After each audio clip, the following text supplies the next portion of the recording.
News കാർഡിലേക്ക് സ്വാഗതം. സിദ്ധാർത്ഥനെ നേരിടേണ്ടി വന്ന പീഡനങ്ങളുടെ ഞെട്ടിക്കുന്ന വിവരണമാണ് ആന്റി റാഗിംഗ് സ്ക്വാഡിന്റെ അന്വേഷണ റിപ്പോർട്ടിലുള്ളത്. കേട്ട് കേൾവിയില്ലാത്ത ക്രൂരതയാണ് സിദ്ധാർത്ഥനോട് ഒരു സംഘം വിദ്യാർത്ഥികൾ കാണിച്ചതെന്നും സ്ക്വാഡ് അംഗങ്ങളായ അധ്യാപകർ പറയുന്നു. ഹോസ്റ്റൽ അന്തേവാസികളായ 98 വിദ്യാർത്ഥികളിൽ നിന്നും മൊഴിയെടുത്താണ് റിപ്പോർട്ട് തയ്യാറാക്കിയത്. ഹോസ്റ്റലിലെ നടുമുറ്റത്ത് സിദ്ധാർത്ഥനെ നഗ്നനാക്കിയിരുത്തി പരസ്യ വിചാരണ നടത്തിയ ആക്രമികൾ തങ്ങളുടെ ക്രൂരതയ്ക്ക് സാക്ഷിയാകാനായി ഹോസ്റ്റലിലെ മുഴുവൻ അന്തേവാസികളെയും വിളിച്ചു വരുത്തിയിരുന്നു. മുറികളിൽ ഉറങ്ങിക്കിടന്നിരുന്ന കുട്ടികളെ വരെ വിളിച്ചു വരുത്തി അവരെ കൊണ്ടും സിദ്ധാർത്ഥനെ അടുപ്പിച്ചു. അടിക്കാൻ മടിച്ചവരെ ഭീഷണിപ്പെടുത്തി. ചിലർ സിദ്ധാർത്ഥനെ അടിച്ച ശേഷം കരഞ്ഞുകൊണ്ടാണ് ഇറങ്ങിപ്പോയത്.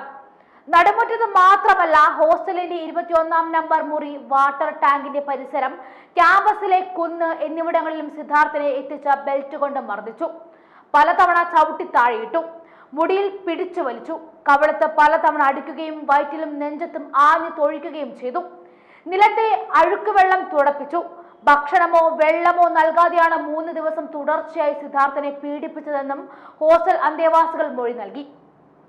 സിദ്ധാർത്ഥന്റെ ദാരുണ മരണം ക്യാമ്പസിനാകെ ഉലച്ചിരിക്കുകയാണ്.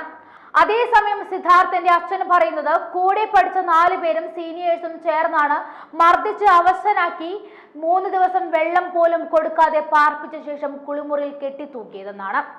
കൃത്യമായ മൊഴികളുടെ അടിസ്ഥാനത്തിലാണ് ആ പിതാവ് അത് പറയുന്നത്.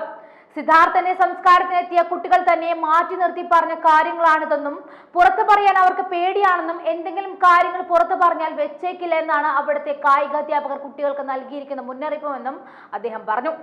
കുട്ടികളുടെ ജീവന് ഭീഷണിയുണ്ടെന്നും അറിയിച്ചു.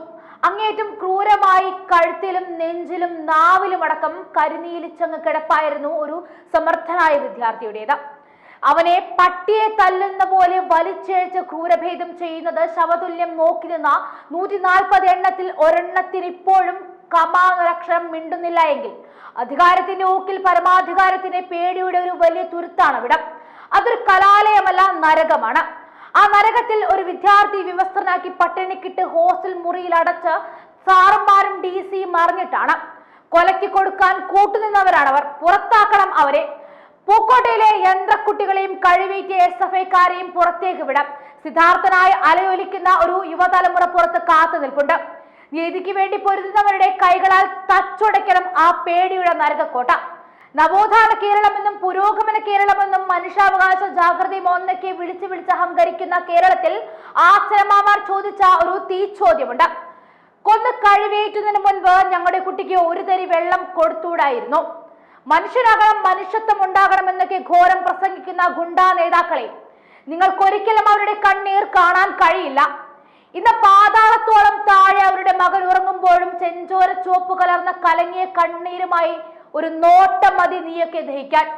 മാറില്ല, മാറ്റില്ല എന്ന പതിവ് രാഷ്ട്രീയ ക്രൂരതയുടെ ഓർമ്മപ്പെടുത്തുന്ന മറ്റൊരു അടയാളമായി ഇന്ന് സിദ്ധാർത്ഥനും മാറിയിരിക്കുന്നു.